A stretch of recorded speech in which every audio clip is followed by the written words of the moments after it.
Hello बच्चों, so let's see this question. We have given a hollow tube is carrying an electric current along its length distributed uniformly over its surface. So we need to find the magnetic field at some points. So सबसे पहले draw कर लेते हैं इस hollow tube को। कुछ इस तरीके से है। अंदर कोई भी मटेरियल नहीं है इसके, hollow का मतलब, और किसी एक डायरेक्शन में करंट मान लेते हैं बेसिक कैलकुलेशन के लिए, और इसे इनफाइनाइट मान लेते हैं ताकि हमारी कैलकुलेशन आसान हो जाए। अच्छा, हमें बोला गया है कि इसके अंदर इसके अंदर कोई भी करंट फ्लो नहीं हो रहा है, इसके अंदर जो भी क्योंकि मटेरियल नहीं कोई भी।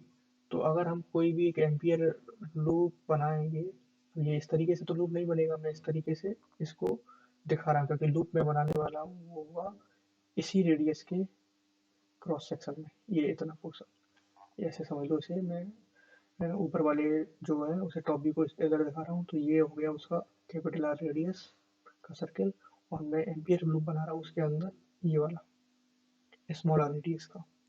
तो ये स्मॉल आर रेडियस का, इस एम्पियर लूप में कोई भी वायर नहीं है, तो कोई भी करंट नहीं है। तो एम्पियर जो सर्किटल लॉ होता है उसका फॉर्मूला लिखता हूँ मैं, तो वो क्या आने वाला है, integral B dot D L equals mu naught into आई।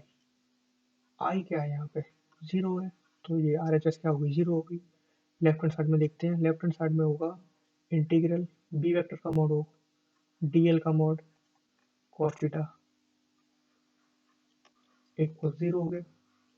अच्छा, बी को थोड़ी देर के लिए कांस्टेंट मान के बाहर लिख लेते हैं उसे, तो वो हो गया बी, और ये डी एल का इंटीग्रेशन हो जाएगा टू पाई स्मॉल आर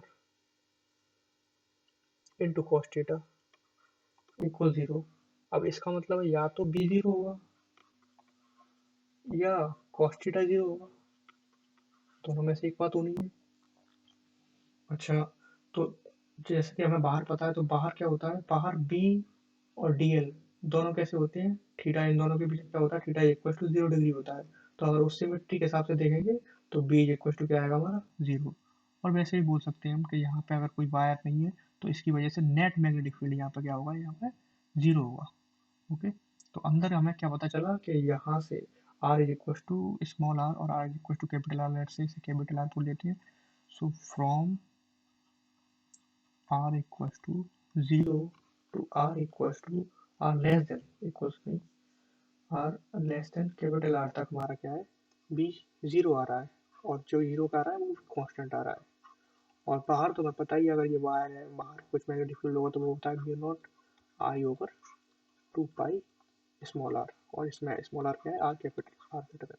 तो हमारे पास ये पॉइंट और ये पॉइंट, दो पॉइंट आ गए। अब ऑप्शन पढ़ लेते हैं। magnetic field increases linearly from the axis to the surface, तो आंसर है नो। ये linearly तो वेरी नहीं कर रहा है, ये तो constantly वेरी कर रहा है। इस constant inside the tube, answer है यस, ये constant है। ये जीरो एट एक्सिस, आंसर है यस, ये जीरो है। ये zero just outside the tube, तो आंसर है जस्ट आउटसाइड। ये वाला फॉर्मूला लगेगा और इस फॉर्मूले में कोई भी जीरो नहीं आ रहा है, तो ये वाला ऑप्शन गलत हो गया।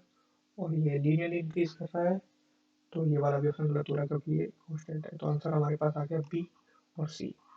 So I hope you understood it well. All the best.